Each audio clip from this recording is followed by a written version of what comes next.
Hi guys, Seva here and welcome in the May edition of Toy Quest. As in a proper May edition, not the birthday stuff May. We're doing a picture version again since it's easier for me to edit it and I kinda want to make this video out faster since I have some other concepts on the back burner that are now in editing limbo. So yeah, let's do the May Toy Quest. Starting off with Studio Series 86 Cup and Scourge. I got them both from a store called Empik here in Poland. I remember that they were really cheap since they were on a sale. Originally I wasn't that interested in Studio Series 86, but Sketch really won me over, so I kinda got Cup for the sake of completing them. Starting off with Cup, do this really average. I already have T30 Cup and Legends Cup, so I don't use him as my main cup on any of the shelves. I simply put him down into the drawer. But I did really enjoy one of his accessories, pack of Energon treats, which I personally gave to my Selects Exhaust. But you shouldn't know that I have this toy since that's for later, and I use that as like a pack of his cigarettes or something. By the way, remember kids, don't smoke, even though a robot smokes, that's really unhealthy even for him. While Sketch is on a complete other section of this scale. Do this awesome, really big, really nice. I love his design, his colors. He was also pretty cheap, which is kind of funny since from what I see over in other countries, Sketch was kind of rare since he was only one per case. That's why they made the Sweep toy almost the same thing. Also, to fill out the Target Masters thing, I gave him a Kid Bash of few other Target Masters. I think I simply took Blowpipe and Aimless and combined all the grey parts. I know it's not fully accurate, but it will be the thing for a while until I get the official Fracas or they release yet another one. After that I got Cyberverse Rack and Ruin. Yeah, one of the toys that I really wanted. One of my favorite characters from the Cyberverse show. You don't know how happy I was when I first noticed them in that episode. So I'm also mega happy that he got released as a toy. In the same class as the Clobber I reviewed I think a year ago. But he's much bigger, much better articulated, and I can say that he's much better of a toy. I 100% enjoy him. I use him as my G1 Rock and Ruin from now. But yeah, this Rock and Ruin toy is really cool. It's really well articulated. I like its weapon, like this giant spoiler gun. Reminds me kind of the weaponry from the Doom games, simply being like massive plasma cannons. Also really like its alt mode, this like flat platform ram thingy car. It's hard to describe it, but it's really nice and playable. Now thinking Clobber got the short end of the stick for this wave of toys. After that I got the Omnitrix FX toy. Yeah, another toy that I had in my childhood, but I gave it away. It's really nice to have it again. I planned on reviewing it, but I don't have anything to say about it since it's a really simple toy with only few sound effects. But I really enjoy it. I have it hanged on my drawer as something like decoration. It looks really nice, it is really show accurate with the expectation of the little slit at the bottom of the dial. But I already talked about it in the Omnitrix review how the technology of toy making wasn't up to date for them to make like a fully show accurate Omnitrix. It's still one of the best Omnitrix toys that was released during the era. After that I got Siege Cog and Siege Crosshairs from the same dude. This is my second Siege Cog. I don't have that much to say about it. I simply keep him on the Season 3 shelf as Gasket and Grommet, the two comparative bots that for him. And also I took his guns to use for other figures. One went to Exhaust, who as I said you still aren't supposed to know I own, while the other is still waiting for some other character that will need to use it. I was thinking of like Sunstreaker maybe.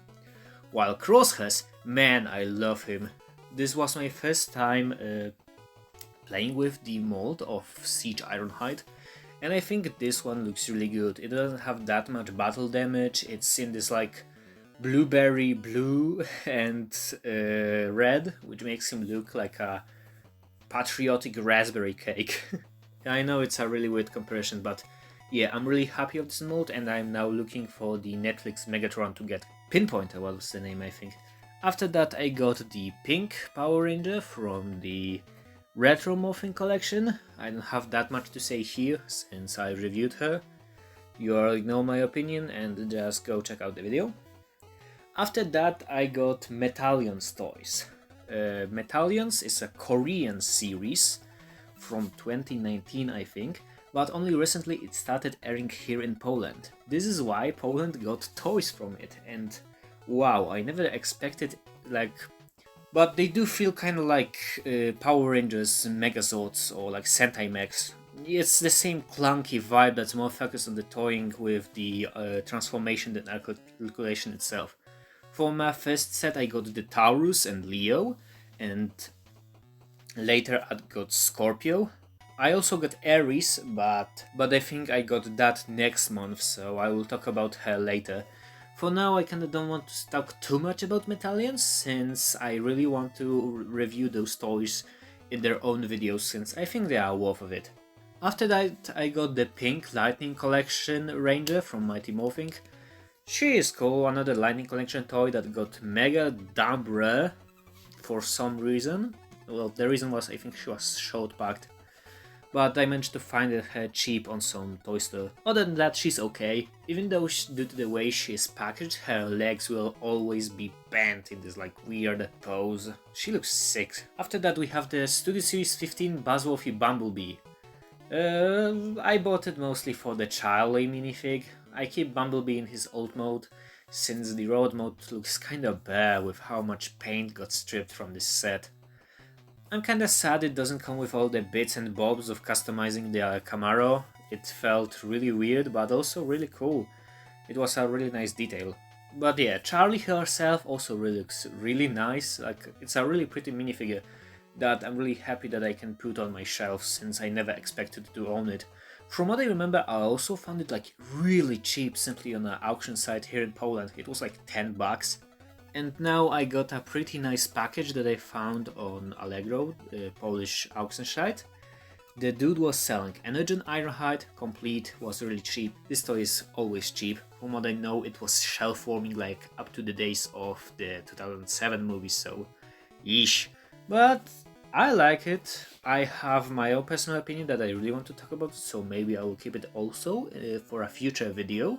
Also, like a friend of mine, he managed to contact some Lost Media wiki members, and they found 2 episodes of Polish Energon dub. That's why it kind of like rekindled my love for Energon. But yeah, after that I got the Tank Drone from Beast Machines, simply because it looks like Tankar. Tankar is one of my favorite characters. Beast Machines was one of my favorite Transformers shows that I watched growing up, so I simply needed to have it, especially since like some small, tiny, chromey version. It may look okay as a simple drone led by your Thrilling 30 tanker. And from the same dude I also got Beast Machines Cheetah. I already had this mold, but it was missing its tail whip, so I simply gave the one without tail to my friend and I kept this one. And I can say that this toy sucks. I really don't know how even the transformation works. I can't change him from World to Cheetah without detaching his head. True, I own the instructions for it, it's like written out what to do, but I don't see it. It's not in my language. The robot itself is okay-ish. Maybe if you can like find out some cool jumping pose to display him in, he would be okay, but 100% pass. At least the Ultra Class Supreme, like the giant cheetah, is a meme toy. It's funny to own it, but this one, it's awful. After that we have Cyberverse Hot Rod, who is also really average. I don't have that much to say. He's missing a bunch of paint, a bunch of like details that he should have. The flame effects he comes in with are okay.